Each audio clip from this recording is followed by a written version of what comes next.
back from Parliament, and the House's Constitution and Legal Affairs and Communications Committees will soon begin work on the Right to Information Bill for passage after it was finally laid in the House on Friday. The RTI Bill 2018 was presented to the House by Majority Leader Osei Mensah Bonsu. Speaker of Parliament Professor Michael Quay referred it to the two committees. Presentation and first reading of the bill. The Honourable Penk is here with us. Before he does that, yesterday the bill was going to be presented to the House this morning. By whatever twist, today I heard a radio, City FM, running commentary that I had said that the bill was not going to appear in this House. That's because this is a tragedy. And I can't understand this.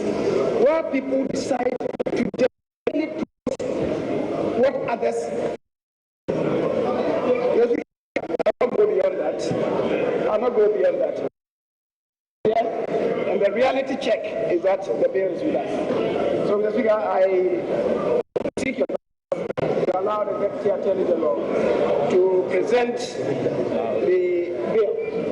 An act to provide for the implementation of the constitutional right to information held by a public institution, subject to the exemptions that are necessary and consistent with the protection of the public interest in a democratic society, to foster a culture of transparency and accountability in public affairs, and to provide for related matters. The bill has been duly presented and read the first time and is referred to the Constitutional, Legal and Parliamentary Affairs Committee for consideration. And item 7, motion. Minister of Finance. But it didn't go out without controversy. Minority Leader Haruna Iddrisu was concerned the bill did not go through the mandatory constitutional processes. He says that it had not been gazetted as required by the law. As the Majority Leader was making an application for the important Right to Information Bill 2018 to be laid, he made allusion to some radio commentary. Mr. Speaker, some of the commentary reference him and some reference the Vice President of the Republic. Mr. Speaker, as the bill was laid, I requested Table Office to oblige me with a copy because this House is governed first by the Constitution of the Republic, Constitution 1992, Republican Constitution, and the standing orders.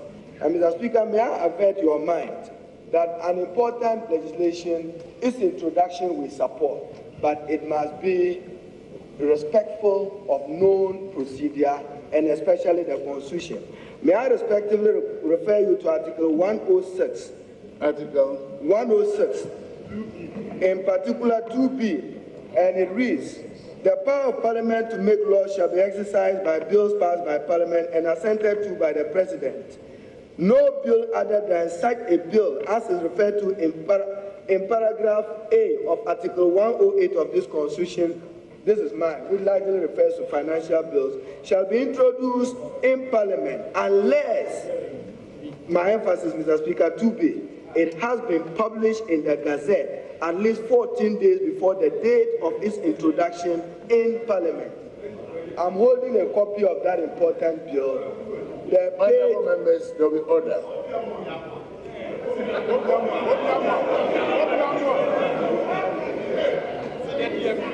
Mr. Speaker, so as I requested for my copy of this important bill, absolute support, but procedurally it should not be faulted, so that again, Mr. Speaker, Parliament will be blamed for unnecessarily delaying this.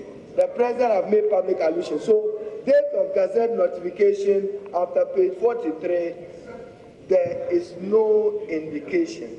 Oh, I want to be guided that we have respected the Constitution and the standing order. So, Mr. Speaker, It's been late, but let nobody tomorrow tell this August House that we faulted procedurally in getting this important legislation into this House and getting it processed properly to deepen governance as essential legislation to combat corruption and to deepen transparency and accountability.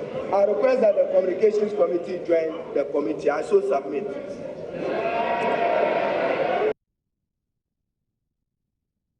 Now let's stay in Parliament because the House is currently sitting to ratify the controversial defense agreement between the U.S. and Ghana. A report of the Defense and Interior Committee as well as the Constitutional and Legal Affairs Committee is recommending that the House approves the agreement. The report, however, raises concerns about the unfettered access being given the Americans and also about the lack of termination point. Joseph Opoku-Gakpo joins us live from Parliament with details. Joseph, you have a copy of the committee's report. What does it say?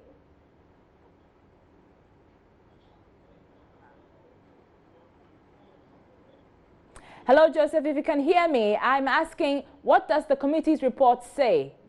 Finds that its ratification will help provide a mutually beneficial arrangement for cooperation and readiness to combat emerging global security threats, whilst also enhancing existing relationships between the two countries in the area of security cooperation.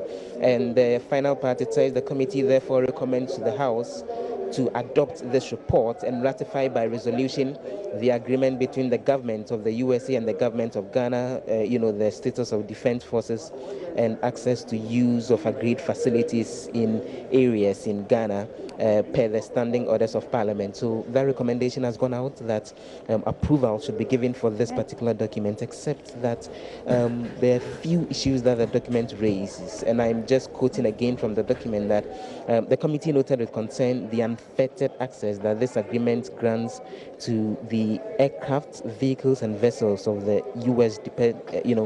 Department of Defense to enter, exit and freely move within the territory, airspace and territorial waters of Ghana. And the committee notes that this may appear to undermine the sovereignty of Ghana's security. That's one concern that this report is raising. And again, there's a concern that's coming up with the termination point of the agreement. And again, to quote from the committee's report, it says the lack of explicit termination point in the agreement also came under contention. The committee was of the understanding that this confers perpetual existence on the duration of this agreement, and that this concern was noted that if it comes to force, it may end up binding on the government of Ghana perpetually. Apart from those two concerns, the committee is recommending that Parliament in general approves and ratifies this particular agreement between the government of Ghana and the government of the United States of America. Other issues are being dealt with at the moment, including a loan agreement to allow for Ghana to access some loans. Once that is done, we are expecting that the House would go on to this particular issue and that the committee chairman will present his report, and there will be the necessary recommendation from Parliament as a whole as to whether they are approving or disapproving of this report coming from the Defense and Interior Committee. Joseph, tell us, how have the minority particularly been reacting to the content of the report? Earlier, they had raised issues with those particular clauses, the unfettered access and the termination point. How has the minority been reacting? So although when it comes to these particular issues, their views have duly been addressed, they are still insisting that the conclusion of this particular report should reflect that this is a decision that was actually taken by the majority, and they say an impression is being created that the committee as a whole is giving approval for this, which they say is inaccurate. The conclusive part of the report says the committee therefore recommends to the House to adopt this report and ratify the said agreement, and the minority is insisting that they would want the conclusion amended so that then it says the majority on the committee is recommending that the House approves this. They don't want to have anything to do with this, and so unless that bit of it is stated accordingly, they say they won't provide backing for the approval of this report. In fact, the minority leader, I spoke to him a while ago, he's clear that they continually are opposing to this. They will be on the floor, they will make their point that they are opposing this. And in fact, Kofi Adams, who is the party's organizer, has told me that they may be forced to the eventual approval if push comes to shove, and that they stand by their previously held position that this agreement is bad for Ghana, and they would oppose it regardless of the concerns that they had been addressed in portions of this report. Joseph is still in Parliament and monitoring proceedings there. What next after the report is read in the House? And that there'll be a vote on it. It's one of two things which would happen.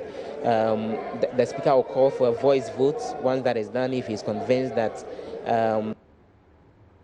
given, then he'll let it go. If the voice vote is challenged by the minority, if they go ahead to, then we may end up seeing a situation of a real balloting when it comes to voting happening, which may run late into the night. But that would even depend on whether the minority challenges the outcome of what the void vote may be. The other bit too is that from the hints that we've gotten, we may see the minority possibly walking out after the debate on the report, beyond which then the Speaker will just take a voice vote whether the House approves or disapproves of this report, and we may then see the House approving of it, and then the deal will duly have been assumed to have been ratified by the Parliament of Ghana.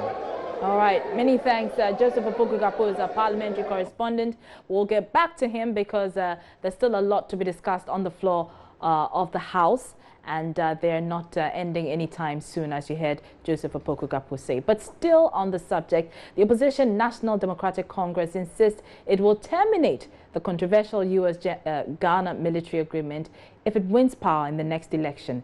Leaders of the party, including its chairman, Kofi Portofi, on Friday stormed Parliament to demand the agreement should not be approved. National organizer Kofi Adams tells Joy News the agreement is a sale of Ghana's sovereignty. We're here in Parliament today to support our members of Parliament to do good to this country. An agreement is to be laid in Parliament or has been brought to Parliament for Parliament to pass, which we see as detrimental to the well-being of this country, and that it once again will be bringing about the colonization that we fought against many years ago is what is being brought back to us in the name of protection.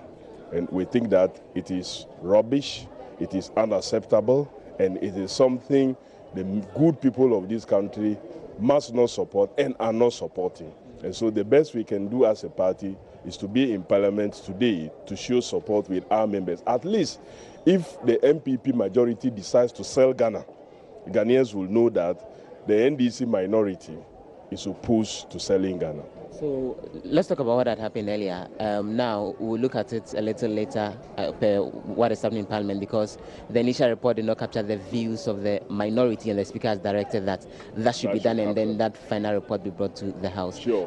For you, what does that mean for the process? You see, they know very well that this is a bad agreement and this is a bad deal. So they thought that they will bring a report, knowing too well that the committee is made up of NDC and MPP. So they will bring a report as if all agreed to the agreement. And the minority side rules and said, no, the report must capture their views at the committee level, so that anyone who will pick the report in future will know that the NDC stood with Ghanaians to oppose these things. And that for us, Ghana first. Well, speaking of Ghana's sovereignty, it appears the NDC has been taking a leaf out of founding President Dr. Kwame Nkrumah's speech at an Organization of African Unity Conference in June 1963. Dr. Nkrumah speaks of aid in the form of military assistance, and here are extracts of what he said, and it's displayed on the screen. It says, proposals of aid need to be examined with care. Most of all, we must beware of any kind of military help, for it can so easily place us in the hands of foreign powers and make them, in effect, arbiters of our fate. Apart from drawing us into their orbit, they become intimately familiar with details of our defense structure and its strength. They can even become the designers of our defense structure and place us completely at their mercy. Aid of this kind, even when ostensibly free, can be most dangerous and costly in its consequences. end quote. So those were extract of a statement or speech by founding President Dr. Kwame Nkrumah. But right now I'm joined in the studio by Ernesto Yeboah. He's the leader of the Economic Fighters League. And you are opposed to this particular agreement. Absolutely. So earlier today we were told that, you know, after some initial hiccup, you are allowed into Parliament, you know, to submit your grievances, if you like, to the legislature about this particular bill. You have concerns about the bill. What are your concerns? Well, thank you very much, Arba, and I'm very happy to be here, even though I'm tired. Yes. Given what ensued today. We want to thank the people of Ghana for heeding our call for them to storm the House of Parliament in their thousands and in their millions. And indeed, Ghanaians responded Did they storm in their millions? Not in we their saw, millions. you know, a couple Absolutely. of scores of people. Absolutely. Not millions. Not in their millions, but it was adequate enough to show Yes. that the spirit of the nation has been awakened one way or the other by that. Yes, we had many people, I mean Ghanaians, being allowed to go into the gallery. But the unfortunate thing that happened was that those that were wielding the national flag and things like that were told by the police would not be allowed to enter the gallery. And we all understand why it is, I mean, that way, because we are talking about the sovereignty of our nation. The reason why the whole nation is alarmed is because it's about our sovereignty.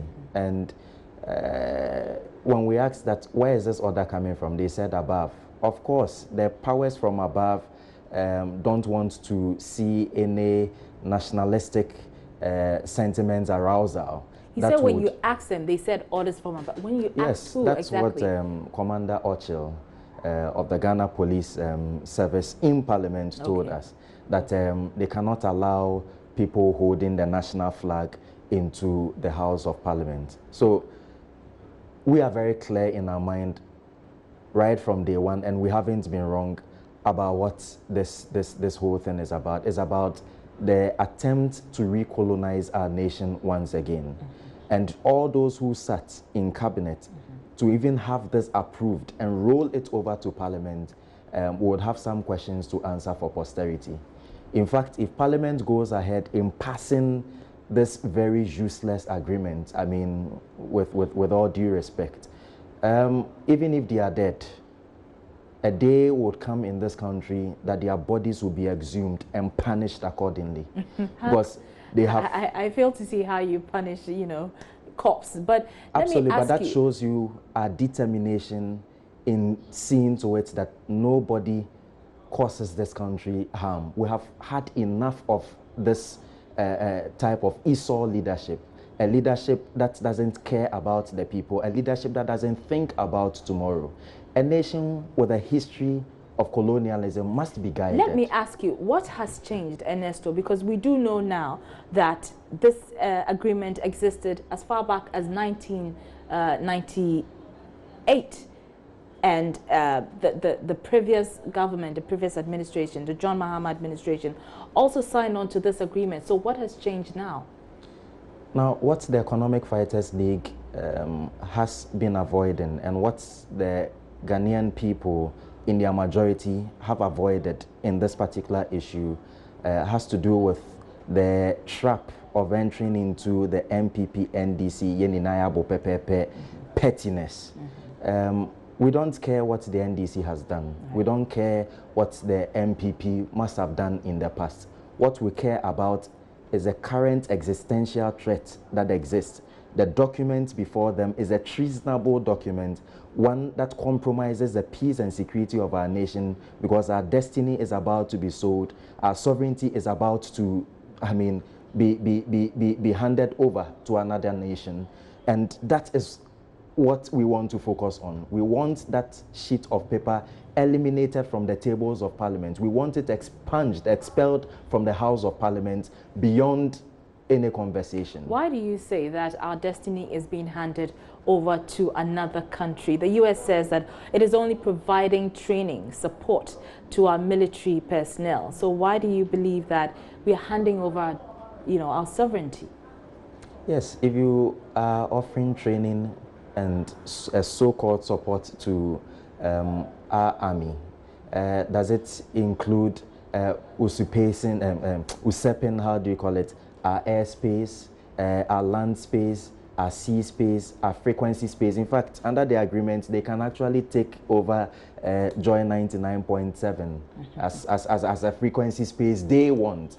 And because of the agreement, probably nothing can happen. I'm glad you brought that up because, as you heard our parliamentary correspondent, there have been some changes to the agreement, the use of or the unrestricted access to some of our sites and also the termination point. They've been addressed. Are you not satisfied with this? We are not satisfied. I mean, your own station, Joy, this evening read out a poll that they carried out where more than 1,000 people participated. And they were simply testing the mood of the country in relation to this recolonization agreement. And more than 81% Ghanaians who responded to that poll said that it should be rejected and thrown out of parliament. So this is an angry nation. We are angry, especially young people who feel shortchanged, who feel fooled, who feel betrayed by the current political elite, which comprises the MPP and the NDC. Yes, we've seen the opportunistic behavior and tendencies the NDC leadership are trying to exhibit in all of this. Right. But that is not our concern right now. Our concern right now is how to eliminate this, threat of sending us back into the hands of colonialism. All right. I want to believe that the political heads in this country will be sensitive. They have the national security, they have military intelligence and all. They should test the pulse, of the nation. If they don't, they would have themselves to blame. They would have themselves to blame. Many thanks. And on that note, we end that discussion. Ernesto Yeboah is Commander-in-Chief of the Economic Fighters League, and they are opposing the U.S.-Ghana agreement. Moving on, some residents of the Western Regional Capital, Sekondi Takoradi, have expressed shock and disappointment at government's decision to build a head office for the Ghana National Petroleum Corporation in Accra. You would recall that in 2016, presidential candidate Nana Akufo-Addo promised his administration would build the company's headquarters in the Western region if elected into power. Well, the minority in parliament is raising red flags over plans by the company to build a head office in Accra for $20 million, describing it as wasteful. The House Thursday approved the 2018 work plan of GNPC, which will allow it to spend $569 million this year.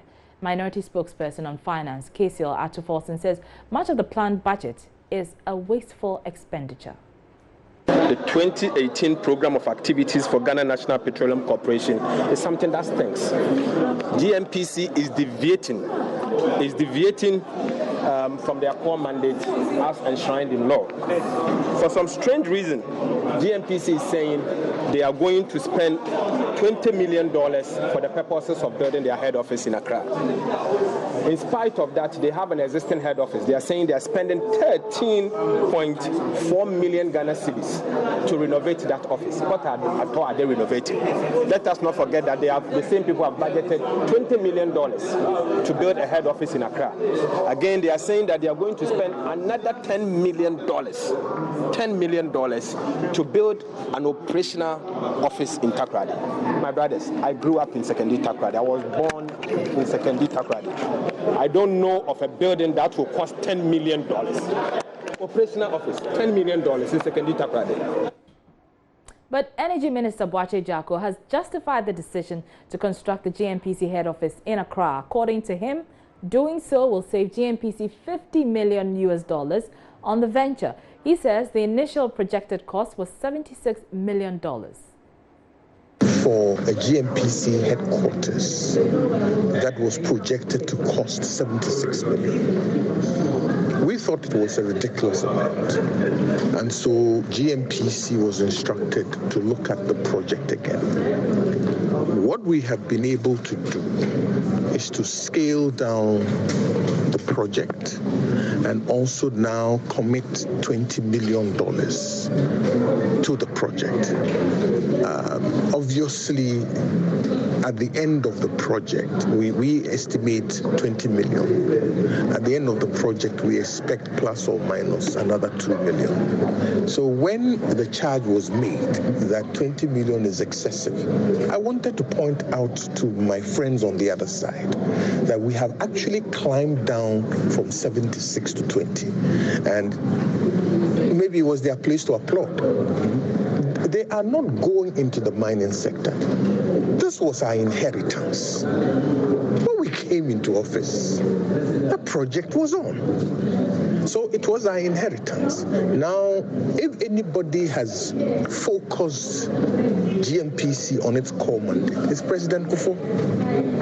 Recall that in the past, GMPC was into all kinds of things, cocoa growing, everything. It was President Kufuor who refocused GNPC on its core mandate. So residents of Sekondi Takoradi are unhappy about government's decisions. Some of them who have been speaking to Joy News say they have been let down by the NPP administration. It's very disappointing to hear the headquarters is no longer going to be in Takoradi. But thinking about it again, I also think considering the cost involved, it will be appropriate that they renovate the old office and then probably use the money for other projects in the western region. You get me? Yes, because we have bad roads and a whole lot of problems here in the region. It was one of the main reasons people of Western Region had to dwell on to vote for the NPP. So if we have now given you our power, all you have to do is to fulfill that promise or the assurance you gave us, for which we had to vote for you.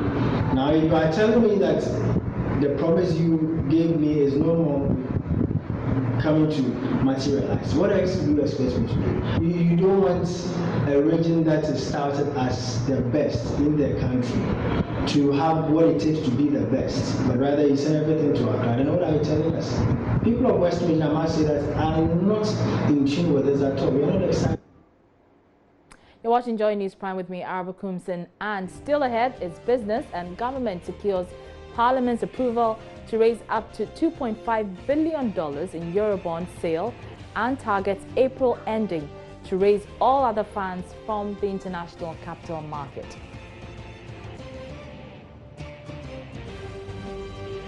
That's coming up next with Emmanuel Abuajiliafe.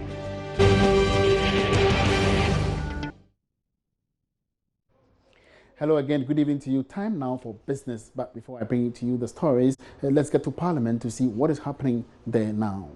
To the motion moved by the chairman for the Defense and Interior Committee. Honorable, I've not called you.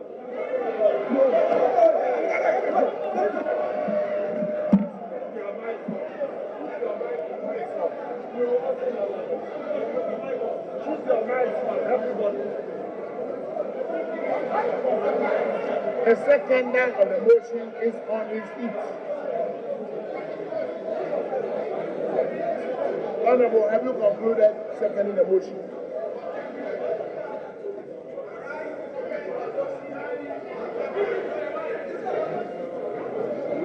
Honorable, continue.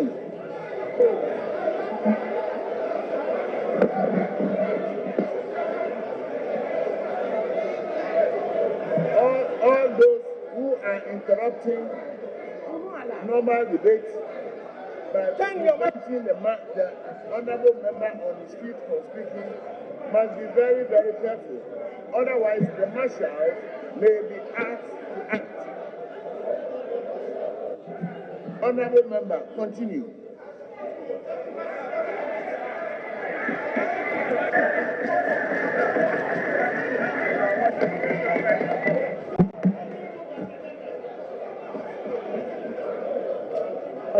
This one says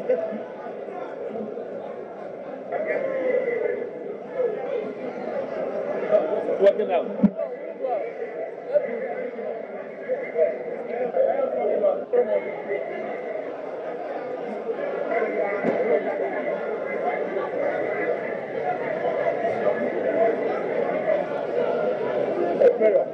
Who will put the check on the freeway?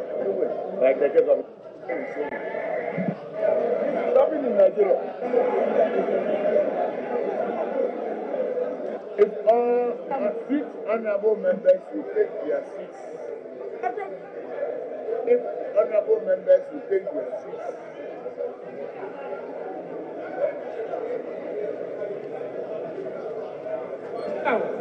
sit down. Now, come here.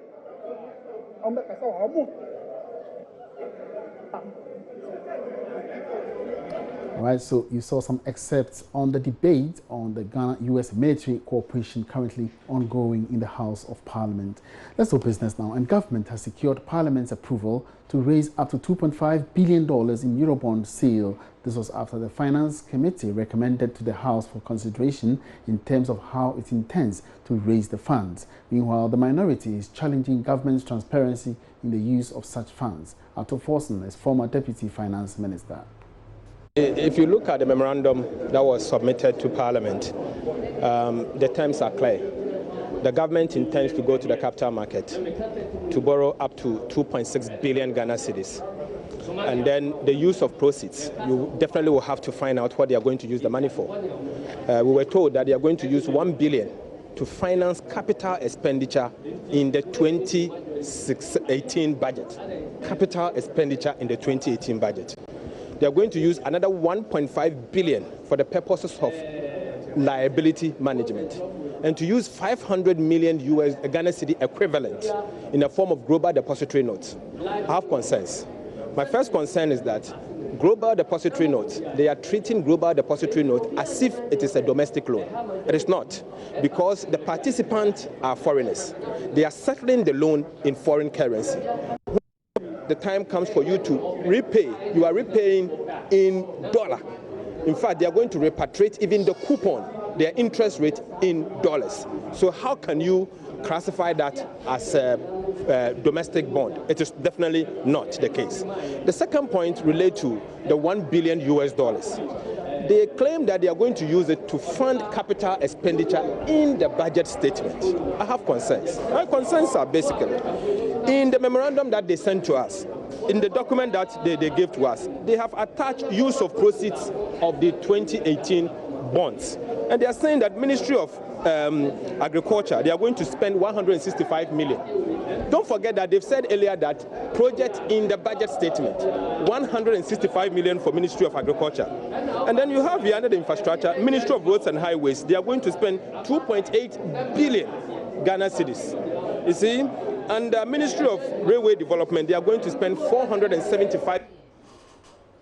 And Unibank has abandoned plans to seek arbitration over the appointment of KPMG to manage the bank. This follows an initial disclosure to Reuters news agency that the bank is going this way to challenge the management takeover of the bank. Lawyer of the bank, Dr. David Aine, disclosed this to George Riafi. The issue of arbitration cropped up when I granted an interview to Reuters and said that that is an option which is open to the bank. However, no decision has been taken regarding the challenge, of the decision of the Bank of Ghana by arbitration.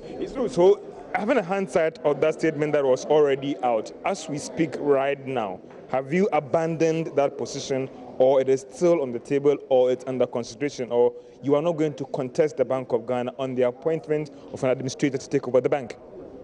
Let me answer the question in this way. That was an option initially, contemplated, by the owner of the bank. But as we speak now, that option has been completely abandoned. In other words, there is no intention now, to take the matter before an arbitral body under the Alternative Dispute Resolution, Act. Why did you abandon the process? You thought so that you didn't have an option, or there wasn't any case to be made there? Well, it is not about not having a case to be made, because a case could definitely be made in terms of the way the Bank of Ghana served the notice and the manner in which it conducted its affairs. However, the meetings that were held with KPMG were very fruitful and mutually agreed, solutions have been found to the problems, proposed solutions have been agreed upon. All right, so let's get back to Parliament, where developments are getting heated now.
I'm comfortable here.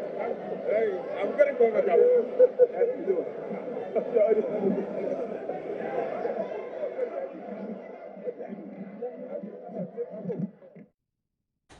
All right, so back to studio for business. And Vice President Dr. Mahamudu Bawumia has justified the decision by government to abolish the fumigation levy as well as payment of other import levies imposed on some 64 commodities.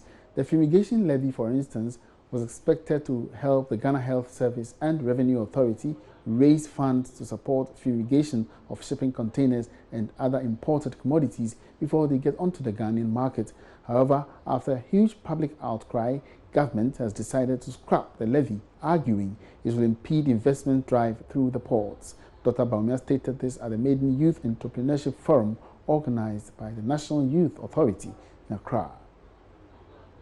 The abolition of the taxes was agreed upon after the economic management team engaged with stakeholders and the Ghana Revenue Authority to review the items on the harmonized system code. The tax had earlier been introduced to help the Ghana Health Service and other agencies to raise funds to carry out fumigation exercises on containers and imported items before they got onto the local market. However, following a huge public outcry, the government decided to scrap the levy, saying it will impede investment drive through the port. Abolish duty on spare parts and so on, but there were still issues to do with the cost of import. Just yesterday, after a meeting to understand what was really going on, thankfully the Commissioner General of the GRA, Mr. Kofinti, was very much a key player in this discussion. After discussion at the economic management team, we realized what was really going on, and we took quick steps to remove import VAT on over 1,000 items in 64 commodity groups. And this is going to help business. Dr. Bawumia was speaking at the Maiden Youth Entrepreneurship Forum organized by the National Youth Authority in Accra. Some youth groups who attended the program shared their thoughts on the issue. Well-timed forum. I think that the government seems to have a fair idea of the sort of challenges we face, and so we hope that through this forum we'll be able to find solutions to the problems that most young entrepreneurs face. I think the engagement so far has been very good.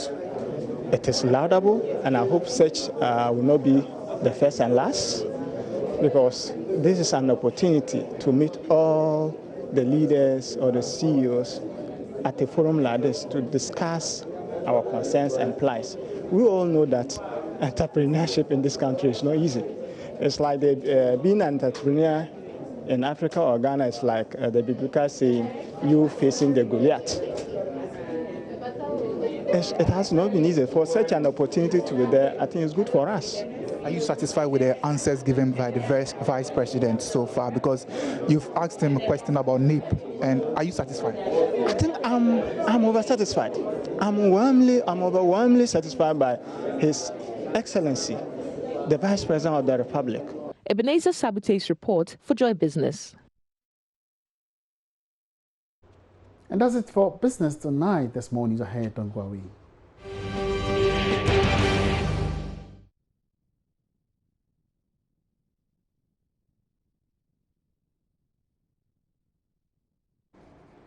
You're welcome back, and tonight we're going to be celebrating popular dancehall artist Ebony Rains, who passed away last month.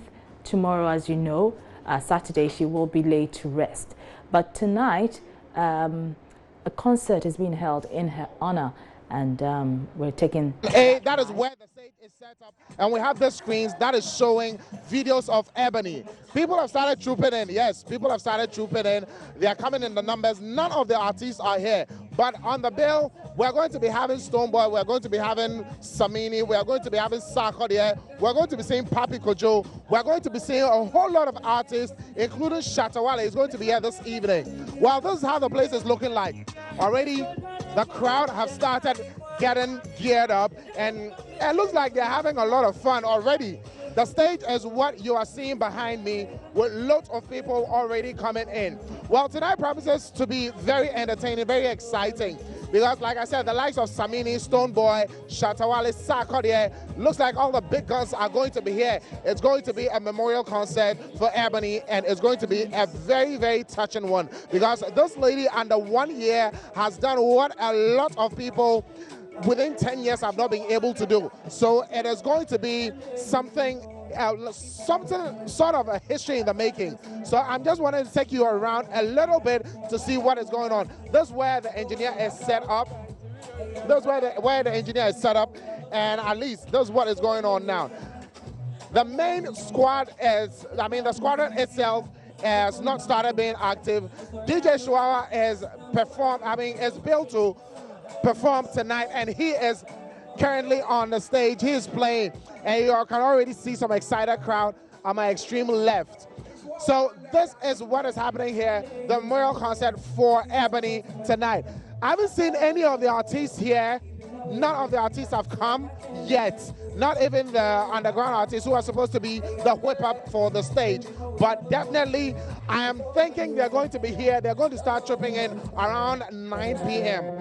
Originally, this show was supposed to start at 7 p.m., but till date, none of the artists are here.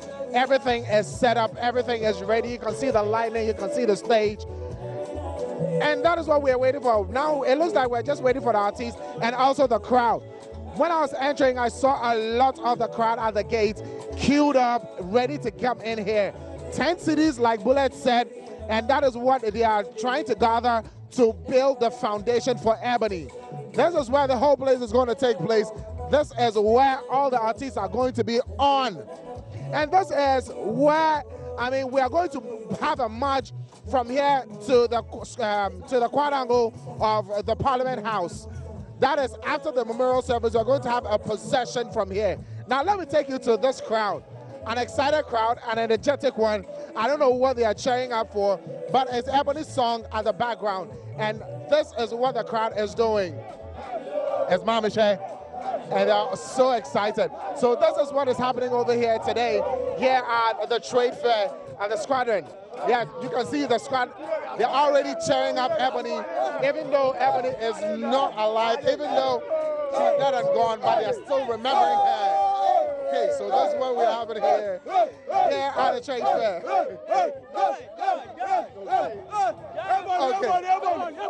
Ebony, may your soul rest in perfect peace. Ebony reign, Ebony reign. May your soul rest in perfect peace. May your soul rest in perfect peace. Ebony, may your soul rest in peace. Ebony. Hey, so you heard it for yourself, the excited crowd who are not even ready to let me go. But definitely, tonight promises to be something else. You can already see the charged crowd. And I just want to take you to the stage to have a look at what is going to, how the whole place has been set up. This is it. This is the whole place. This is a quad angle. And this is where all the artists, this stage is where all the artists are going to be, and the crowd is going to be here. You've already seen the excited crowd. Yes, they are not ready to let go of any chance they get to excite themselves. Well, DJ Shua up on the stage, and this is what I have for you here. The backstage, where the artists are going to be, is behind the stage. The tents have been set, waiting for the artists to come. Artists have not arrived, but everything looks ready for the night to kickstart. Arba, back to you in the studio. At least that's what is going on up in here. And that's my colleague Ibrahim Ben Bako coming to you from the trade fair, where the Ebony Memorial concert is scheduled to be held in a few hours. But let's go back to Parliament, because we understand that there is some chaos on the floor of Parliament. Let's take you straight to the chamber now. We do understand that the sitting has ended abruptly and that the speaker just got up and left. The minority guys were shouting from where they stood, and it ended in, the report being halted, the reading of the report being halted. As you know, the Committee on Foreign Affairs, I beg your pardon, the Defense and Interior Committee, as well as the Constitutional, Legal and Parliamentary Affairs Committee, had worked on this particular agreement and has submitted the report. As you heard from our reporter earlier, there were some amendments to that particular agreement, but we do understand that sitting has abruptly ended because the speaker has left the chamber. We understand that without adjourning or suspending sitting, Professor Michael Quay just got up and left. The minority, we are told, are singing in the chamber, and we'll be bringing you more on this as this development continues. Let's bring you our headlines now. We will be going back to Parliament for the latest on that situation, but in our headlines, government lays right to information bill in Parliament Friday in fulfillment of President Akufo-Addo's Independence Day promise. Meanwhile, leading members of the opposition National Democratic Congress and the Economic Freedom Forum besiege Parliament to solidarize with the minority to thwart the ratification of the controversial Ghana-US military deal.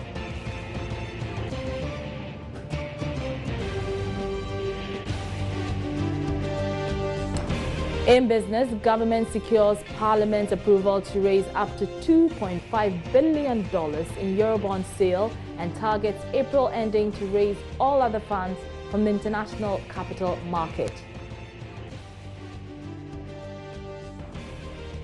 Also, some residents of Western Regional Capital Sekondi Takoradi expressed shock and disappointment at government's decision to build a head office for the Ghana National Petroleum Corporation in Accra rather than the Western region.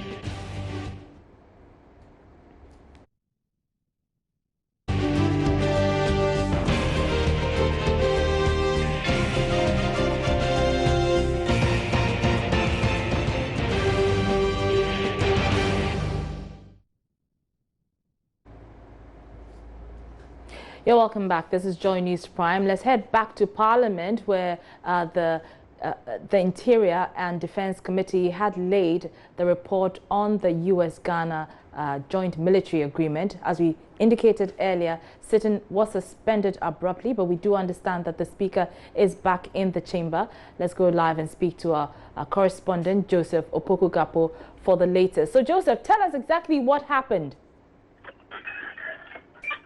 But just as the sitting was ongoing and the time came for the report to be put on the floor, the chairman of the committee rose to his feet and delivered the report. Soon after that, the expectation was for an MP to then scan the report. The indication was the side was that the vice chairman of the Defense and Interior Committee to do so in terms of seconding the motion for the approval of the report. Joseph, the minority if you could kindly hold on for a minute. I do understand the Speaker is addressing the House. Let's hear what he has to say. At any time to restore honorable members, you will realize honorable members, you will realize that I have persistently said that we do not want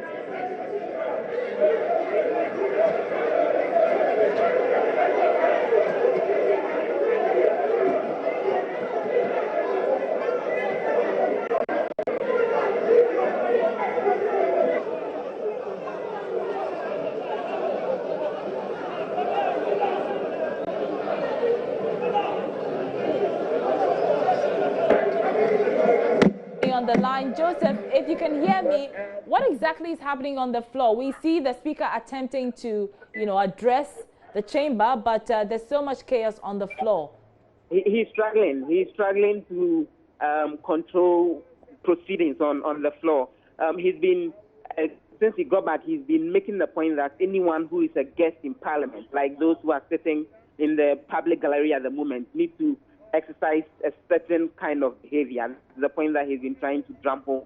And every word in that admonition that comes out of his mouth seems to draw a reaction or the other from those on the minority side, whose executives are seated in the press gallery. So that is what is happening now. The Speaker trying to put out a message across that those who take seats in the House as guests need to behave in a decorous manner.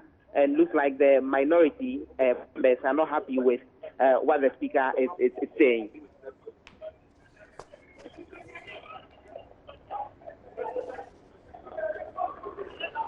Well, Joseph, if you're still there, can you explain to us why the Speaker decided to up and leave the chamber when, the chaos ensued? As to exactly what motivated him to do that, no one is sure. It could have been for a number of reasons, possibly security reasons. At point in time, it got very loud, particularly in the public gallery, as the exchanges ensued between the NDC executives and the security team that was asking them to actually put down the placards that they were holding. And at that same time, we all heard the minority members then banging the table. It got extremely loud and almost chaotic, virtually chaotic. On the floor, and then all of a sudden we all realized that the Speaker then got up. He was ushered out of the chamber eventually. It's unclear what exactly motivated that particular decision, probably for security reasons, but he went and now he's back, and so the minority MPs are not exactly excited about how proceedings are unfolding, and they continue to shout even as he delivers a message to them over how things should proceed in the House. Mm-hmm. So the situation now is that the report of the Committee on Defense and Interior has not been approved by the House yet. The protest started, but then it was stopped abruptly when the Speaker eventually left the chamber in the midst of all the drumming, and not the drumming, but the hitting of the table and the shouting on top of their voices by the minority MPs. It all happened after the chairman of the committee had delivered his report. What is expected is that at a point in time, the debate on the report is expected to come off when we will hear both members on the majority and the minority side, after which leaders of both sides will address the House, and then the Speaker will put the question as to whether the House is approving the report of the Defense and Interior and Constitutional and Legal Affairs Committee, which if the House then approves the report, then it will then be assumed that the said agreement has been ratified. Unfortunately, that process has been cut short by all the happenings, and so for now, that deal is yet to be approved. We wait to see if the Speaker will be able to eventually get back control of proceedings on the floor and get things going for the deal to be ratified or otherwise. All right, Joseph, we do see the Majority Leader, Osei Mensah Bonsu, on his feet addressing the House. I do not know whether the report has been laid again, or what is happening right now, because it's not very clear whether indeed this report will be approved or not. It was halted earlier. I don't know whether that has resumed. What is happening? So right now, we're seeing an intention by the Majority Leader to seek to calm the House and to get the processes resumed to a certain extent. For now, we wait to see whether they would allow for the continuation of the process when it comes to the approval of this particular report. But it looks like this is just an intervention by the Majority Leader on the back of the earlier chaos that was seen, him wanting to probably take the opportunity to admonish MPs to then be calm so that then the processes can continue. But this is an intervention that ordinarily wouldn't have been part of the whole process to get the approval of the report done. But that needs to be done probably just to calm the chaos that was seen earlier. Okay, well, it does appear that the reading of the report may resume soon, but let's listen to what the Majority Leader is saying to members on the floor. It means that technically it has not been seconded. I'm saying that we can now call on whoever, if it's the Honorable Yabuabe Yasamoah or Honorable Collins, the person who seconds will just second it and appeal to the Speaker to be given the option to come back and debate it, to allow space for the amendments. As I said, that is what we agreed on. I don't know where it's coming from. But, Mr. Speaker, I guess we can allow the Honourable Member to second, then come back and participate in the debate. Honourable Minority Leader. Speaker, as leaders, we have an obligation to assist you to maintain order in the House and to allow for the efficient business of the House. We are on a major decision on the defense cooperation, and as leader have said, there was some understanding and some discussion with him as leader of the House, together with the chairman and the ranking member of the House, as to how we should proceed. Mr. Speaker, I've assured you that we will be orderly. We expect that the motion will be seconded, after which the Honorable Agaga, who is a member of the committee, the ranking member of the committee, will make a major amendment to the last paragraph in page 8 of paragraph 70 of the conclusion, that the committee, by majority decision, therefore recommends to the House. Mr. Speaker, I concur with the majority. Honourable members, and I would like us to take this as a very useful lesson and then move step by step. Unless a motion has been moved and seconded, no speaker worthy of his sort, who knows the rules, can allow interventions. The moment the secondment has been done, then you can come in. And that is the rule. Honourable, you may second the motion. Thank you, Mr. Speaker. Then I will allow interventions. Mr. Speaker, I rise to second the motion on the floor. And, Mr. Speaker, please reserve the right to come back and participate in the debate. Thank you, Mr. Speaker. Thank you, Mr. Speaker. I beg to move that an amendment be effected to paragraph 7, page 8. The first paragraph, line 1, should read as follows. By the insertion of the phrase by majority decision. Mr. Speaker, I would like to read line 1 and take the insertion accordingly. The committee has thoroughly examined the agreement and finds insertion by majority decision. Mr. Speaker, I further propose that in paragraph 2 of the said 7.0, the insertion of the phrase by majority decision be effected after the committee. The committee by majority decision, Mr. Speaker, and it reads, so the rendition would be by majority decision, therefore, recommends to the House to adopt this report and ratify by resolution. Mr. Speaker, the proposition for amendment was agreed by the committee. I respectfully move. Thank you.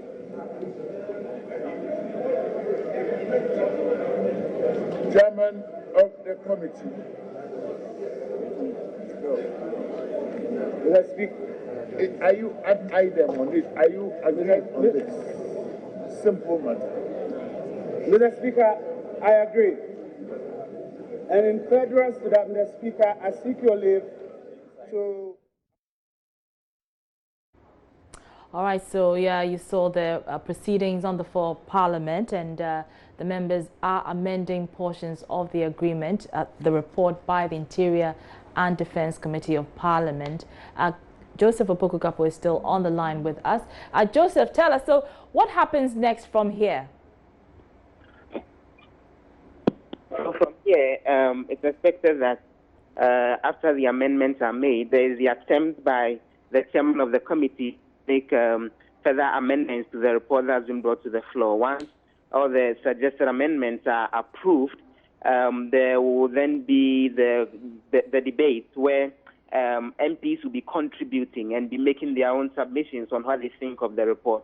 When all of that is done, then the Speaker will put the question as to whether the House is adopting the report or otherwise. If the House goes ahead to adopt the report, then the point to be made that the agreement that was brought to the House has been duly ratified by the Parliament of the Republic of Ghana. All right. Joseph Opoku-Gakpo is our parliamentary correspondent with those updates from the House, and we will be going back to the House as and when the situation changes. You're still watching Joy News Prime. I'm Arabo Kumsin. In other news, no other country comes to mind more than Ghana when one speaks of cocoa. Likewise, one cannot think of Ghana without thinking of its cocoa sector, which offers livelihoods for over 700,000 farmers in the southern part of the country. But unlike years back when it was profitable for farmers, correspondent Ina Thalia Kwanzaa found the situation is no longer the same when she visited some cocoa farms in the Amenfi West district of the Western region. Here's her report as we celebrate Ghana Month on Joy News. Na yawo how I want to say be America kra twemu no aban no aya obigu yemfu so mai no kuro nyame ni muni amra amudi gu afuo no so na emre nso a we have a problem. The problem is government usually sprays our farms for us, but before God and man, the time the officials come to spray and the time we receive the fertilizer doesn't help us. Some people have to wait till December before spraying their cocoa, which didn't help. Last year, for instance, they started the pollination, but we were left out. But we strongly believe this will help us if we are included. Said ya baya kuafo a ye wo ha ye juma titiri a ye cocoa adwuma no yɛn nso yɛbɛnya so mfasoɔ. This is Ahome Christian, chief farmer of Atobrakrom in the Amenfi West district of the Western region. He has been in cocoa farming for the past 20 years, and last year he produced 50 bags of cocoa as compared to the 80 bags the previous year. I thought this was only peculiar to Ahome, but busily fetching water from this blue barrel and pouring it into the pot on fire is Madame Ama Bedu, a mother of 8. She tells me for the past 15 years, her only source of livelihood is cocoa, but her fortunes has since changed drastically in the last 3 years.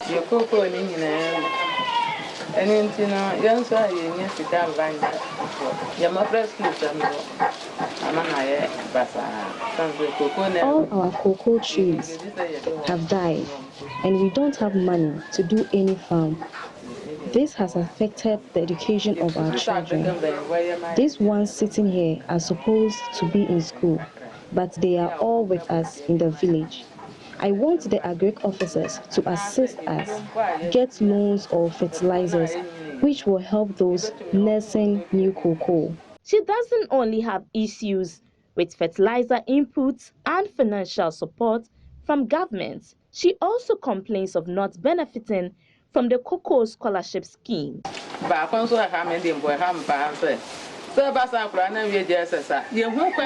children complete junior high school, we can't access the cocoa scholarship, but I understand it's for us. When we go, they tell us it has been cancelled. I have been farming over years, but my children have never enjoyed any scholarship.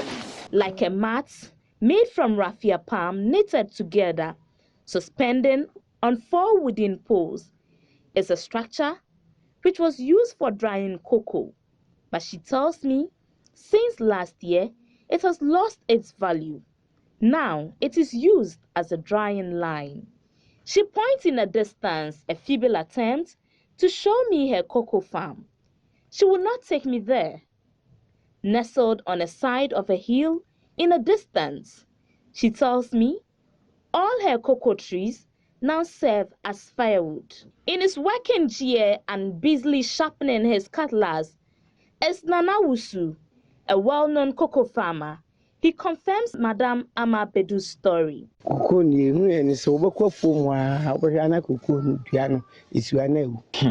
It's a pity to go to your farm to see your matured cocoa trees drying up. It is even worse when it comes to the young ones. You touch them and they break. The situation is getting bad. If I'm to tell you the number of bags I harvested this year, it's nothing to write home about. I used to harvest about 70 bags previously.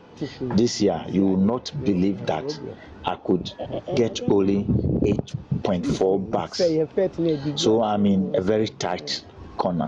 One cannot tell the cause as to whether it is the type of fertilizer we are applying. We have been trying to know why this situation, but nothing fruitful has come out. My hamlet is just a stone throw, and if you go there right now, it's a sorrowful sight. I just don't know what to do now, because to go for a bank loan, and at the end of the day, you are not able to honor the payment. It creates a serious problem. This time, I was eager to see the problem for myself. I was fortunate. Nanawusu agreed to take me to his farm to see the dying cocoa trees for myself. In Athalia Kwansa, Joy News, Western. Now, the 2018 Kwewu Easter Committee is assuring holidaymakers and residents in the Kwewu area of an incident-free Easter this year. According to the committee, measures have been put in place to ensure there is order and tranquility in the area. Maxwell Kudeko's report. At a news conference held by the committee at Impraiso, the District Police Commander ASP Francis Opon Ajari indicated security will be very tight this year, warning criminals to stay off. According to him, in order to ease traffic during the Easter festivities at Kweu, both the ATBA and Obomin roads will be open to traffic. ASP Opon said police have made necessary arrangements to instantly tow vehicles which will break down on the road to avert accidents. He explained security is a shared responsibility. Hence, the community should volunteer and release information to the police for prompt action. Policemen will come to augment our strength to ensure that there is security during these Easter festivities. We have said and time and again that security is a shared responsibility. We cannot rely on the police alone. It takes me and you to ensure that we maintain security during this festivity. Looking at the rate drivers ply this road, and especially the big trucks drove on the roads, and sometimes they break down and abandon the vehicle on the road, thereby causing inconvenience for users of the road. From 29th of this month, no good truck will be allowed to ply this road. And it's circulated letters to that effect. We've spoken to the various drivers to educate their members not to attempt to drive past this place if they know their vehicles are huge ones and can cause inconvenience to us. The Kweu Easter Committee, Selom Tibu, says it is forbidden to trade in Kweu this season without a business permit from the Assembly. He called on all wishing to do business in the area this season to register with the Assembly and respect the laws. The Kweu South District Assembly wishes to inform all business entities who wish to partake in the 2018 Easter activities to know that they owe the Assembly an obligation to register with the Assembly and pay their business operating fees. The Assembly is particularly worried as to how people troop to the area to undertake business activities during the Easter festival, yet are not willing to pay their tolls, rates and licenses to the Assembly. The Assembly will issue permit cards to business houses and therefore will urge all entities to register with the Assembly to display their permit cards at their stands. An official of the Ghana Tourism Authority, Evans Enchibuesiako, mentioned the paragliding site at Ojuanoma has seen massive improvement this year. Now, imagine being abandoned by your father to suffer an ailment in your ear simply because of your gender. Well, that's the plight of 12-year-old Fusaini Safia of Patinga EA Primary in the Gushogu municipality of the Northern Region, who has been suffering from an ear infection since birth. Her father, Fusaini Al-Hassan, believes she's not worth the struggle to go the extra mile to raise funds for her treatment. The pain hurts, it burns and cracking. Anytime the pain starts, it's unbearable. Safia clenches her dress with anguish in her eyes. As she tells me the pain is very intense, hence she can take up to 10 tablets of painkillers each day just to relieve her pain. When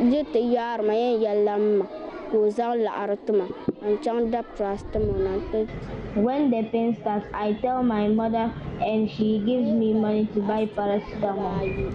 I normally will take 2 in the morning, then 2 again after a while, then another 2 at about 1 p.m. In the evening, I take 2, and at dinner time I take another 2, and when I'm going to bed I take another 2.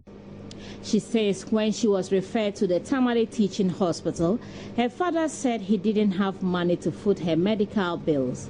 From then on, he gets angry anytime her mother brought up the subject. When my mother tells my father to send me to the hospital, he tells her to also send me because he doesn't have money. Safia's mother collaborates her accounts and says the subject creates confusion between her and her husband anytime it's brought up. I told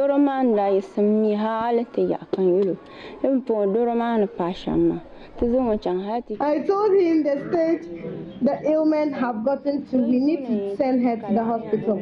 If we keep saying we don't have money, we will not know the outcome. This brought a quarrel between he and I. He told me if I know how to raise money, then I should take her to the hospital. Fuseni Al-Hassan, Safia's father, explains he has no money because his harvest was poor. But when pushed further, he admits if Safia was a boy, he would go the extra mile to look for the resources because a boy is worth that much. I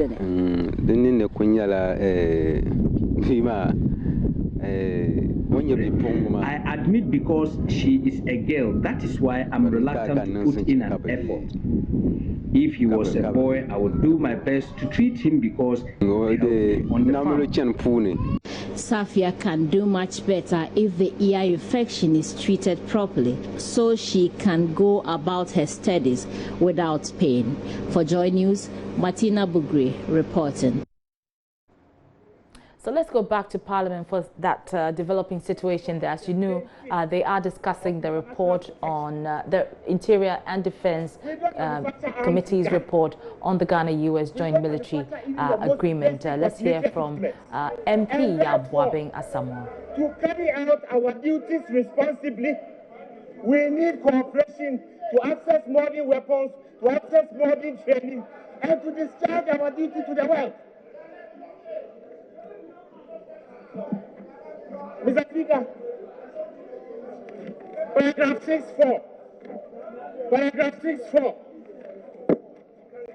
of the report. Mr. Speaker, let me speak briefly to that in conclusion. Mr. Speaker, in this world of digitized citizenry, sovereignty and its very conceptual basis is under serious rethink. Since the UN, we lost security sovereignty. International sovereignty has become a public good where security is concerned. Mr. Speaker, economic sovereignty, we lost it to ECOWAS. Some lost it to EU. We further lost it to NEPAD. We now live in a digitized marketplace. We are trading cryptocurrencies in Ghana. Every individual can become a bank on its own. Mr. Speaker, in conclusion, humanitarian sovereignty. This country, led by Buffalo Soldier, was amongst the countries that went to another country to enforce regime change for the sake of human rights. In this world now, humanitarian sovereignty, humanitarian even being given up, where several nations can decide that there is abuse in one nation. OAU authorized the invasion of Uganda by Tanzania to ask Idi Amin. We, this country, authorized the entry into Sierra Leone and Liberia in the era of the troubles, Valentin Strasser and others. So where is the sovereignty we are protecting? The only sovereignty we have now is the rights of the citizen to participate in a secure environment worldwide. And that is what this agreement is seeking to do. That is what this agreement is seeking to do. The government of the MPP under His Excellency Nana Addo Dankwa Akufo-Addo is making sure that all the different agreements in pieces signed by the NDC. Honorable, your time is up. Yes. In conclusion, Mr. Speaker. In conclusion, Mr. Speaker. I urge this House, Honorable, to ratify.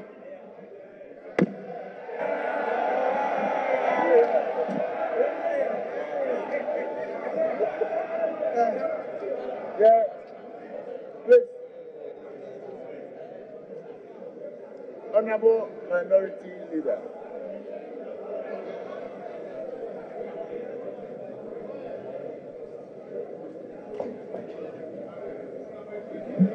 Mr. Speaker, let me thank you for an opportunity to contribute to the motion for the adoption of for the adoption of the report of the Joint Committee on Defense and Interior and Constitutional, Legal and Parliamentary Affairs on the agreement between the government of the United States of America and the government of the Republic of Ghana on defense cooperation. Mr. Speaker, may I respectively refer you to the conclusion of the committee's report. Mr. Speaker, the committee by majority decision recommends to the House to adopt this report and ratify by resolution the agreement between the government of the United States of America and the government of the Republic of Ghana on defense cooperation, the status of United States forces, and access to and use of agreed facilities and areas in the Republic of Ghana. Mr. Speaker, this emphasis mine, in accordance with Article 75(2)(b) of the 1992 Constitution and the standing orders of the House. This is what the committee is urging Ghana's Parliament to do. Mr. Speaker, may I respectively refer to you for emphasis to quote what is provided for in Article 75(2). And it reads, Mr. Speaker, a treaty agreement, and Mr. Speaker, to make it more elegant, let me start from 75(1). Article 75(1) provides the President may execute or cause to be executed treaties, agreements, or conventions in the name of Ghana.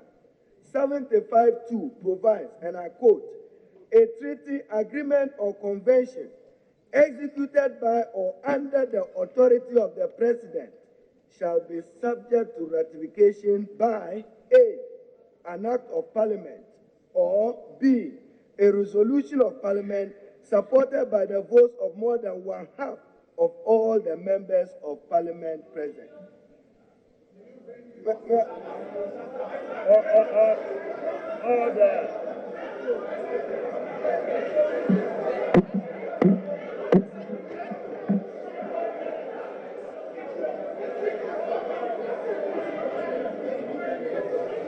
Order. Order. Honorable members. Mr. Speaker. Honorable members. Honorable members. Mr. Speaker. I will not. Honorable members. Mr. Speaker. Any interruption from my rights. Unless you don't want us to go about this matter in the intellectual manner that we must tackle it. Honorable.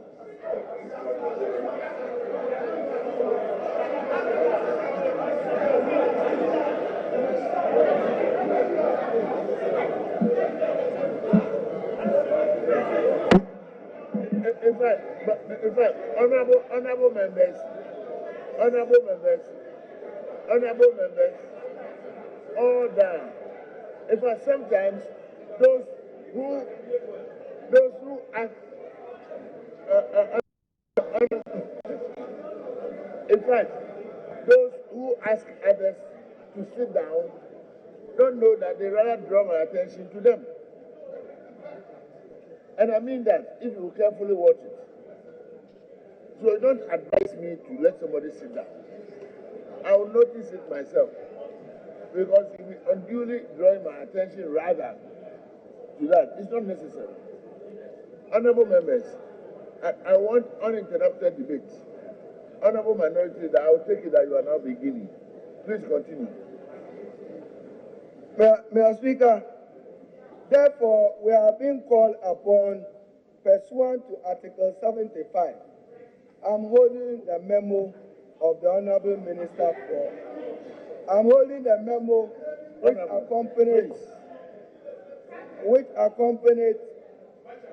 which accompanied honorable members. Please, order. Mr. Speaker, I'm holding the memo signed by the Honorable Dominic B. Nitiwol, Minister for Defense, dated 14 May 2018. In his last paragraph, he states, Parliament is hereby requested to consider and rectify the instant draft agreement. Rectify. No, I'm reading. In the document, it's not ratification, it's rectification. Honorable members, is it not possible for us to let this debate go on smoothly? Honorable Minority Leader. Mr. Speaker, but the leadership on my right, please advise the again in the memo, I've established this because the word ratification in law is not synonymous to ratification pursuant to 75. Mr. Speaker, again in the minister's memo, he will do it. Mr. Speaker, in the minister's memo, paragraph 6, he says, negotiation of draft bill, a 2-day negotiation meeting involving a delegation from the United States and Ghana's representative made up of experts from AG's department, Ministry of Finance, Defense, MOFARI, and it says, to ensure fair terms for both parties in their draft agreement. What is before us is not a bill. But Mr. Speaker, if it was a bill, then the Parliament will have had an opportunity to make additions, to make corrections, to enhance and to improve it. That is why in the 75, you may come by an act of Parliament anticipating a bill or a resolution as we are doing. Mr. Speaker, yes, it is true that Ghana has a strong bilateral relationship with the government of the United States of America. It's true. But if those documents were secret, those documents will not be referred to as 1997 and 2015. They are in the open. And those who doubt it, Mr. Speaker, when you are pounding fufu for a blind person, the best way to assure the blind man you are not eating the fufu is to be whistling. And whistling to them to note that by this provision, we have not come by a bill or an act of Parliament. We cherish the strong bilateral relationship. But Mr. Speaker, our first objection is the constitutionality of this matter. Article 75 says, and I quote again, executed by the President. Where executed? Agreement or treaty. So, Mr. Speaker, what is before us and what was submitted before us, constitutionally there is nothing before us as far as we are concerned. Because the treaty has not been executed by the President of the Republic. Mr. Speaker, those who know the principle of ratification in law is to exercise an authority for which you do not have the authority, but you come to ratify to make it real. That's the principle of ratification. So it must have been executed before it is brought here. So, Mr. Speaker, now let me refer to what others have quoted. And they have quoted. So, Mr. Speaker, constitutionally, they are not working the process well, and therefore we object to it. Mr. Speaker, let me refer to what the Honorable Boabinga Samuel referred to, 24th November 1997. Yes, there was an agreement, but the agreement quote, Mr. Speaker, for his emphasis, I quote, the Embassy of the United States of America presents its compliments to the Ministry of Foreign Affairs of the Republic of Ghana and has the honor to refer to recent discussions between representatives of our two governments regarding issues related to U.S. military personnel and civilian employees of the U.S. Department of Defense who may be temporarily present in Ghana. Temporarily present in Ghana. Not permanent. Not permanent. The 2018 agreement before us is one which is permanent. Honorable members.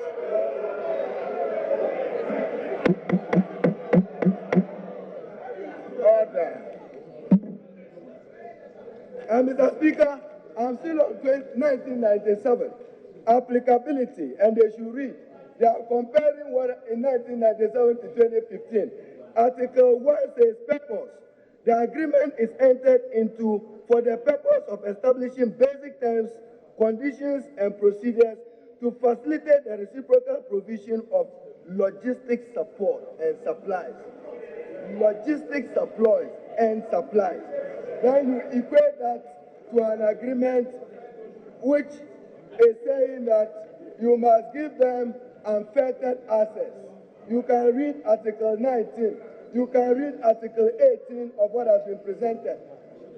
Mr. Speaker, the other constitutional issue we are raising, and may I respectively refer you to Article 18, and I'll quote 18, then come back to 7.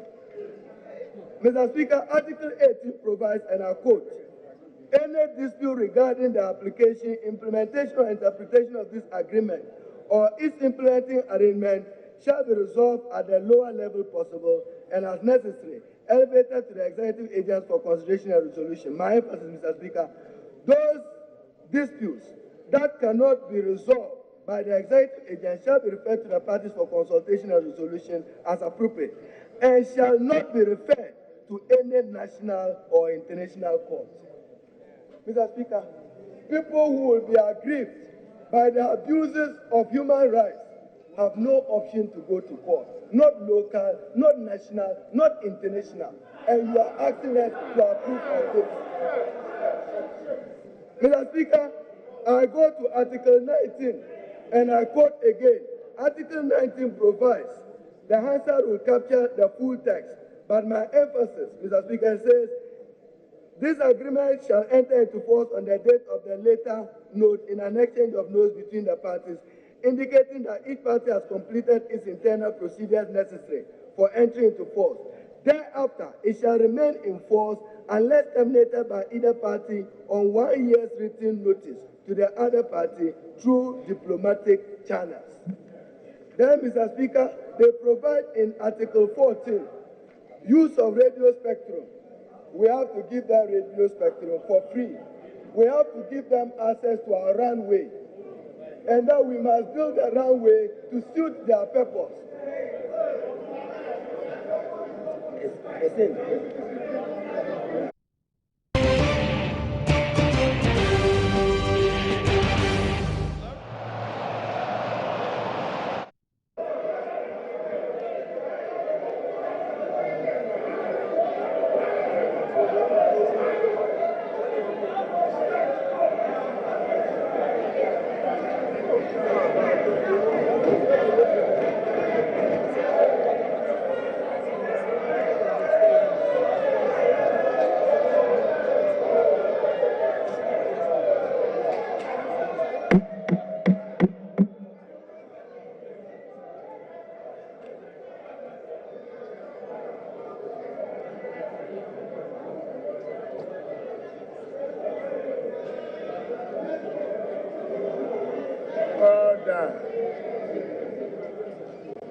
Order.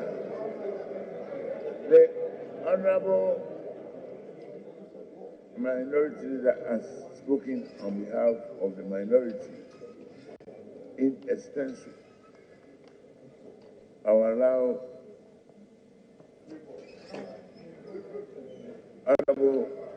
Very Honorable Minister for Interior to make 5 minutes comments.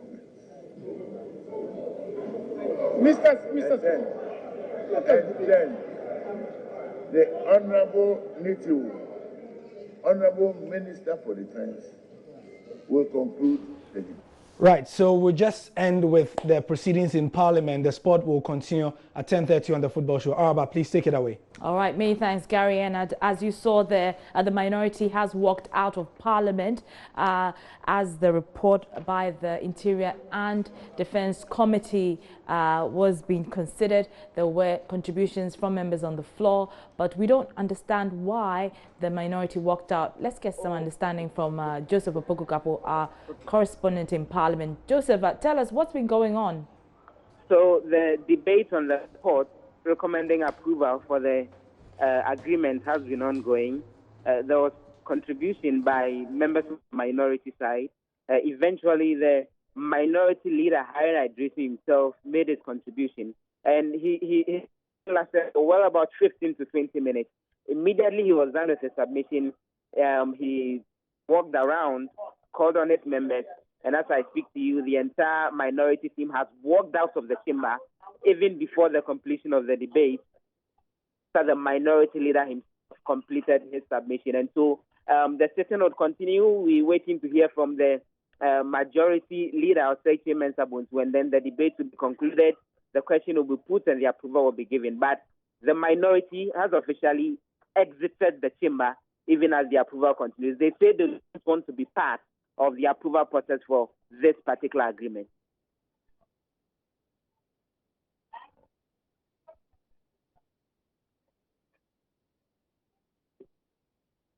All right, so as you can see on your screens, the majority leader, Osei Mensah Bonsu, is addressing the House. Let's hear what he is saying. Whoever speaks will also have the time allocated. In equating the 17 minutes, the Honorable Derek will speak for 10 minutes, for 7 minutes, and the Honorable for 10 minutes. And then we take the vote. I'm watching the time. Honorable, maximize the use of your time. Thank you, Mr. Speaker. Mr. Speaker, the first priority of Ghana is security, safety of its citizens, and a congenial and conducive environment for life and business. So Ghana first actually implies security.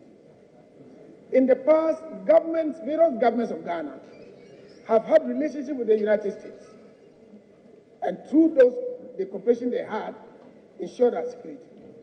The need is even greater now, as we have terrorism at our borders. Thus, a need for enhanced cooperation. Mr. Speaker, reference to Article 75, where you talk of an agreement is not defined by a signature.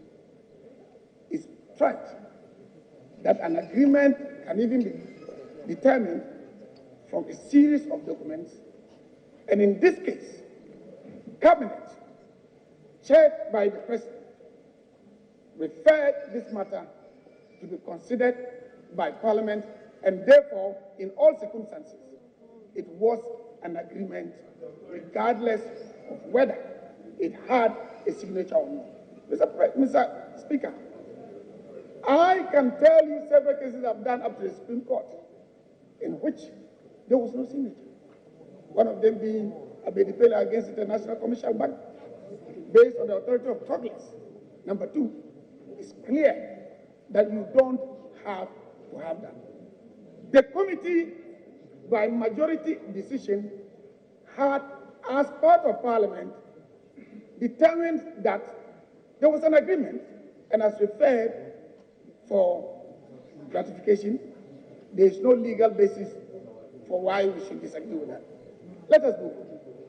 Mr. Speaker, this whole talk about free movement of beggars, as if there were no limits, is provided for in Article 12 of the agreement. And in Article 12, the context is payments, levies, and rates. And therefore, even that is not limitless. In Article 12.2, the Ghana military has been used as the standard. Mr. Speaker, this agreement is based on mutual respect and mutual consent, and therefore, token of purpose and scope, Article 2, subsection 3, it says activities shall be mutually agreed. The more important point is, vehicles are not a threat to our security. It's the personnel and guns. And in Article 3, it is made clear, Article 3.2, it is made clear that the movement of personnel and arms shall be subject to the required appropriate authorities. And let me read, military personnel may possess or carry arms in Ghana while on duty if authorized to do so by their orders. In issuing such orders, the United States Forces authorities intend to consult with the appropriate Ghanaian authorities to be able to do that. So it is not as if It is unprecedented.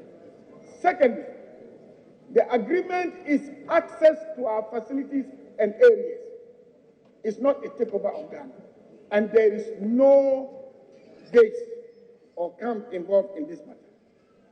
Mr. Speaker, talking about the Attorney General, the Attorney General raised a number of issues.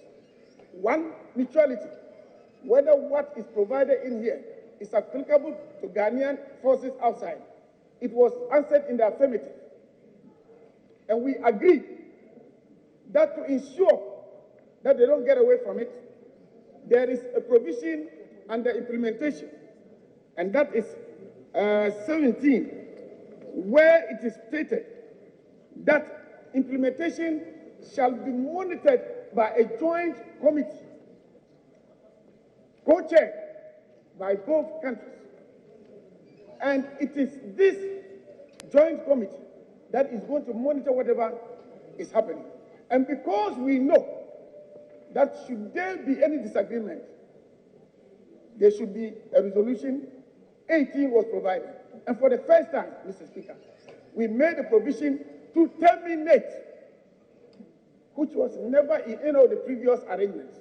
And therefore, we had 19, where it has been stated that when we disagree, we give written notice to get out. So, Mr. Speaker, we are sure and aware that our forces in America are granted the same privilege. And yes, they are to respond to their law, just like they have also alluded here, that by Article 19, we are also to allude to the requirements of our law by coming for ratification or approval by Parliament. This is a thing that the previous governments never alluded to. Mr. Speaker, this government has shown to be a government of the people, committed to it. And we brought the agreement here to the representatives of the people to deal with. Mr. Speaker, we cannot allow people who don't even examine the context of the agreement to sit down and make frivolous statements. There is nothing in the agreement that insulates them, that grants them immunity from the laws of Ghana. And that is why, in conclusion, in Article 3, they are supposed to consult the appropriate authorities. They are supposed to consult the Minister for the Interior, even to carry guns. Thank you, Mr. Speaker. So I think that we should ratify this agreement. Thank you. 10 minutes. Mr. Speaker, thank you very much. Mr. Speaker, I was wondering whether you could not give me more than 10 minutes, but if you choose to insist on 10 minutes, I'll comply. But Mr. Speaker, it beats my mind, though the committee has agreed. Thank you, Mr. Speaker. Though the committee has agreed as a majority decision, I wonder which majority. Mr. Speaker, I wonder which majority. Because, Mr. Speaker, at the committee level, the NDC members who were at the committee were 13. And the MPP members who were at the committee were 10. So which majority are we talking about?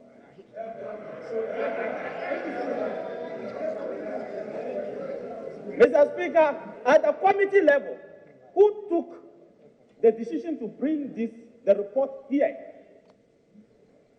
The NDC MPs were 13. We were 23 members in all, and it's captured by the votes and procedures, official document of Parliament. The date is official document.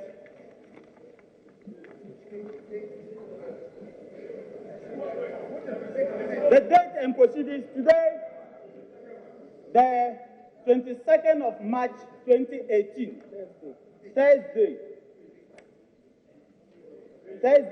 That's page 1. And then on page 28, the Joint Committee on Defense and Interior, Constitutional, Legal, and Parliamentary Affairs. Are you afraid the hands to cover it in full? Yes. Go on. So, Mr. Speaker, if they insist, as they insisted, because that, as they insisted this morning, I believe by pressure from their party who started and were wearing red, that it must be a majority decision. They were the majority. So they approved this to come to this house, number one. Mr. Speaker, number two, the soldiers who will be here are not permanent. And it is captured in the agreement itself. Mr. Speaker,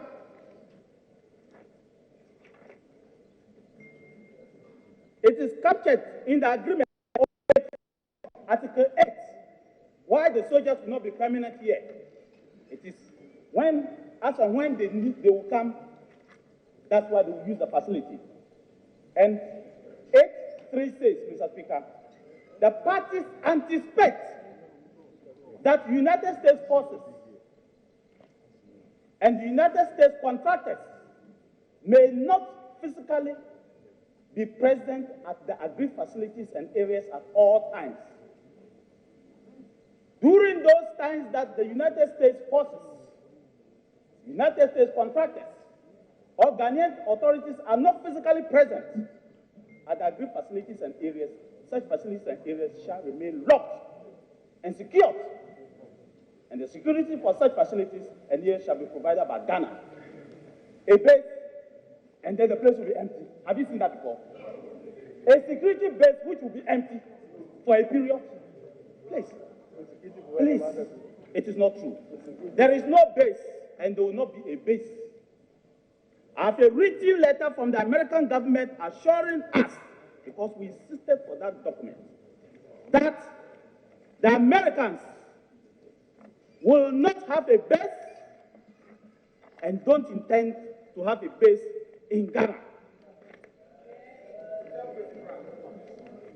And don't let us deceive the people of Ghana that Americans insist they will have a base here.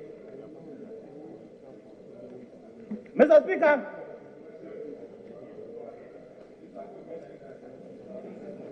there is nothing in the agreement that says that Ghana is signing this agreement because of 20 million. Nothing. So don't let anybody throw that into the eyes of the people of Ghana that we are signing this agreement because of 20 million. It is not true. It's not mentioned anywhere in the agreement. Secondly, Mr. Speaker, when people say that this is the first time we are signing an agreement that says that Ghanaian courts cannot and should not have jurisdiction, Mr. Speaker, I want to refer to an agreement signed by Honorable Hannah Tete, the Minister for the then Minister for Foreign Affairs. And I will read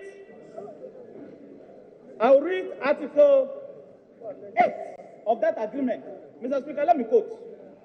Any disagreement regarding the interpretation or application of this agreement, any implementing agreement or transactions executed hereunder shall be resolved through consultations and negotiations as necessary between the parties and shall not be referred to any national or international tribunal or third party for settlement. Full stop. And Atete signed this. So when the minority leader says that we are selling Ghana, and Atete, the foreign minister,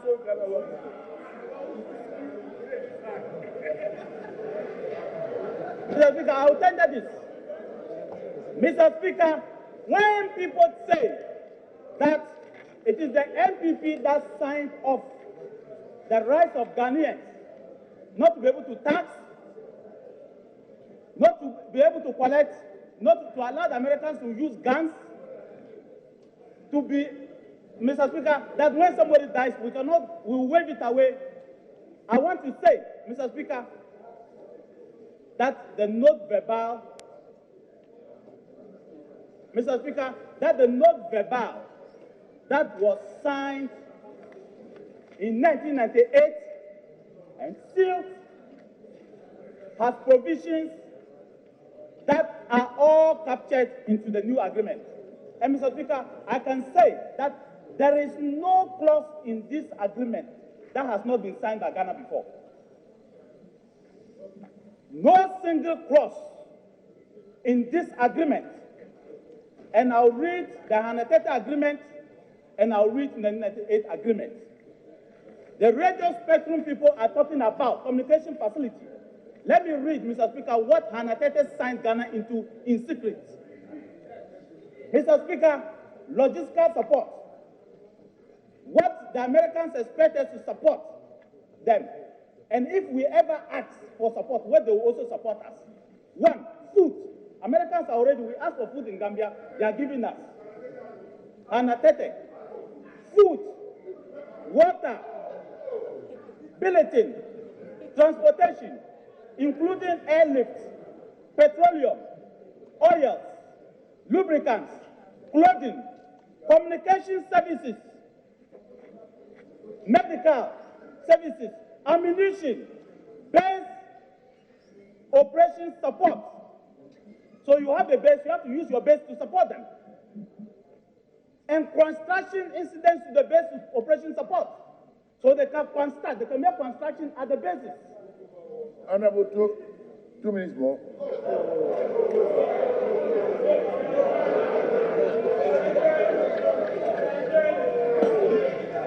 Mr. Speaker, 2 minutes more. Storage, Mr. Speaker, storage services. That is the reason why the Americans are asking for the storage services. And you may table all the relevant documents for Hansa to Mr. Speaker, I will. The reason the Americans are asking for storage services is that Hanatete signed off the storage services in 2015. The reason they are asking for radio spectrum is because Hanatete signed off the communication services in 2015. But Mr. Speaker, all that was signed in secret. And this agreement is still in force. She couldn't ask for anything but food.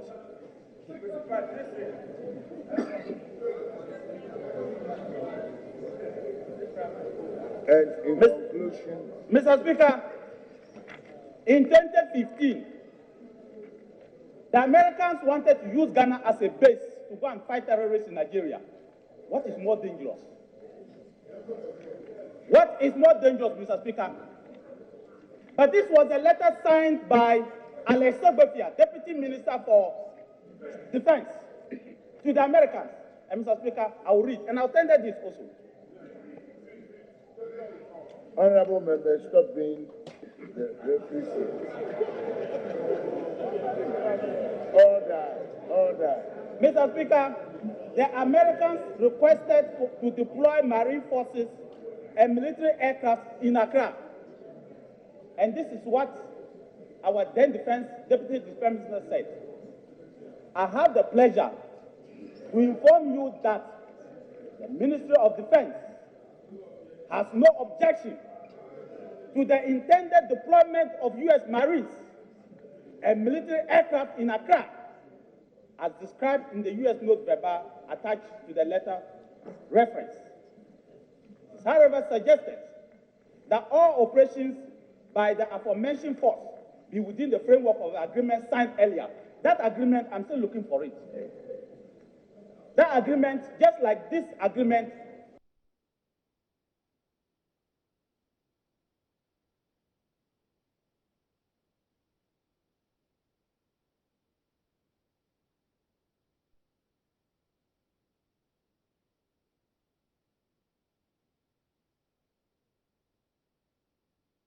So you heard the Defense Minister Dominic Nitiwul there running through details of the agreement that was signed in 2015 between the Ghana government and the U.S. government. And that agreement was signed on behalf of Ghana by the Foreign Affairs Minister, Hanatete. But we can go back to Parliament now.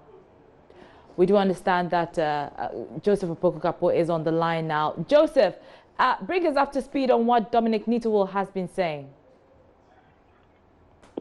He's been repeating a number of the issues that they've raised in the media already, insisting that there will be no established military bases in the country as a result of patients of the United States. he's been making the point that what is being... Unfortunately, we've lost him. Such an agreement that was signed with the previous NDC government, and he's been mentioning former Foreign Minister Hannah Tete as one of those who signed some of those arrangements. And he's been making what you would say is a new revelation in this entire conversation, making the point that there's been the signing off of Ghana's various bases for operations by the United States Armed Forces in the past, by former Deputy Minister for Defense, Alex Tegbefia, who wrote a letter in response to the United States government indicating that Ghana was willing and ready to do the necessary cooperation when it comes to some of those military operations, following an earlier request by the U.S. government. So the defense minister is still on his feet, rounding up the debate, even as the House prepares to ratify this agreement, which has been before Parliament and was first brought in about 3 days ago. And Joseph, when do we expect to see the end of this debate on this particular report?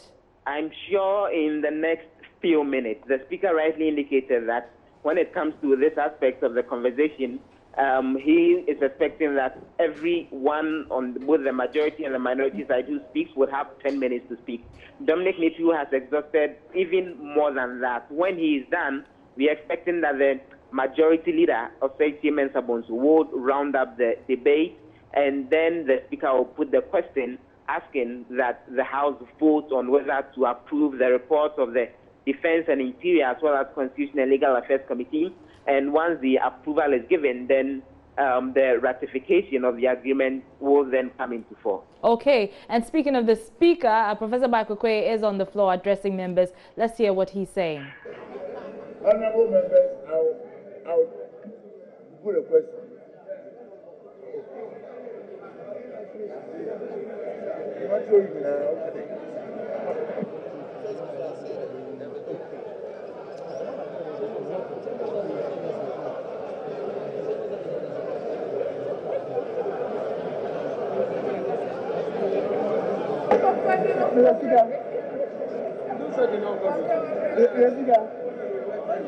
May I suggest that you suspend sitting for a brief while.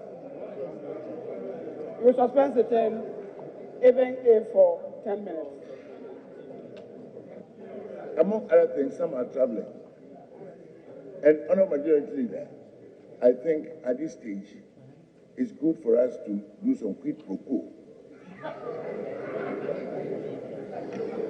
It's not everything that you state had now said. Please, and also I've sent you a note about our closing remarks.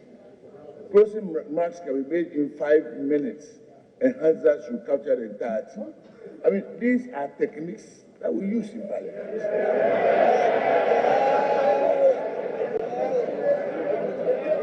Honorable members, I'll put a question. All those in favor of the motion say aye. Those against say no. The ayes have it. The motion is carried. And this House adopts the report of the Joint Committee on Defense and Interior as advertised accordingly. 24, resolution.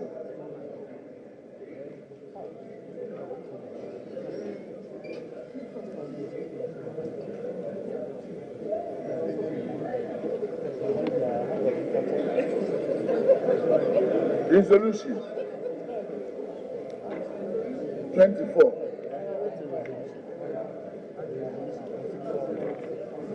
Honorable Minister for Defense. Resolution number 24.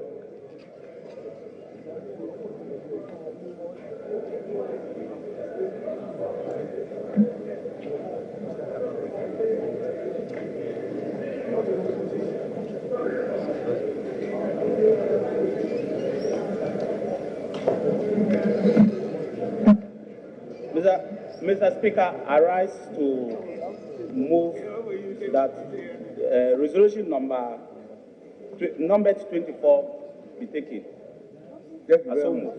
Seconded by Oh, sir. Thank you very much.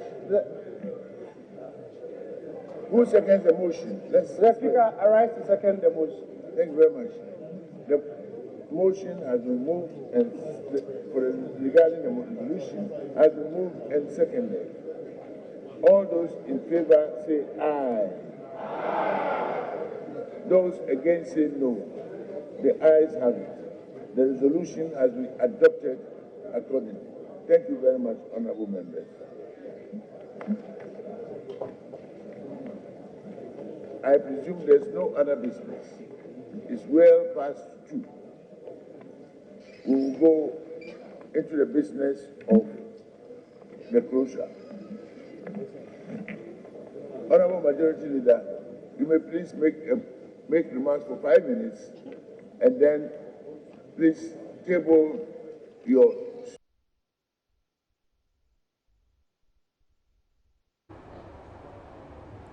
So you heard the report by the Defense and Interior Committee on the joint U.S.-Ghana military cooperation agreement has been ratified by Parliament, but of course without the participation of the minority who walked out earlier in the day. Of course, you had heard their objections to the agreement, talking about the fact that there is nothing before them. In fact, the Haruna Iddrisu, minority leader, indicated that constitutionally there is nothing before them. He also talked about the fact that people who may be aggrieved as a result of activities of the foreign forces on our soil have no opportunity to go to court, local or international. He also raised the issue of the use of radio spectrum and access to the country's runway. Of course, Defense Minister, when he took his turn on the floor, talked about the fact that the former Foreign Affairs Minister, Hannah Tete, has signed in 2015 the Storage Services and Communication Services in 2015, and that Americans wanted to deploy Marine forces from Accra to fight Boko Haram in Nigeria, and this was per the agreement in 2015. At the end of the day, the question was put and the House approved it without the minority's participation.